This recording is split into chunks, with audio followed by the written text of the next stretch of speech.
आज़म का इस्तकबाल किया। वज़ीर आज़म का ताशकंद में यादगार आज़ादी का दौरा। उज़्बेकिस्तान के वज़ीर आज़म अब्दुल्ला आरिपोव भी हमरा थे। वज़ीर आज़म ने यादगार पर फूल चढ़ाए। वज़ीर आज़म ने उज़्बेकिस्तान की तरक्की और चैलेंजेस से निमटने की सलाहियत को सराहा। कहा, आज़ादी की यादगार उज़्बेक अवाम के हौसले अज़्म का मुंह बोलता सबूत है। पाकिस्तान और उज़्बेकिस्तान अमन और खुशहाली के लिए मुश्तरका विजन रखते हैं। एलामिये में कहा गया है कि दौरा दो तरफा ताल्लुकात को मज़ीद गहरा करने के अज़्म की इक्कासी करता है।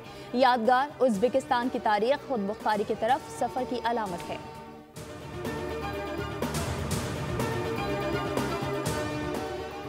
मुस्तफ़ा में कत्ल केस। अरमगान ने मुस्तफ़ा को फिल्मी विलन के अंदाज में कत्ल किया। मुलजिम का तफ्तीशी टीम को बयान। मुस्तफ़ा पर तशद्दुद से पहले टॉस किया, जलाने से पहले भी टॉस किया। हर बार टेल आने पर कहा कि तुम्हें मारने का हुक्म कुदरत की तरफ से है।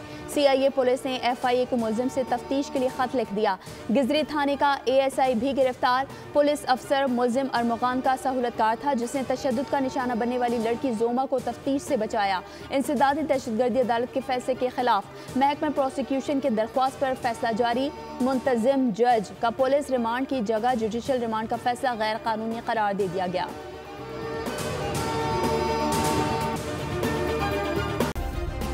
सब्सक्राइब करें और बेल दबाएं ताकि कोई खबर रह न जाए।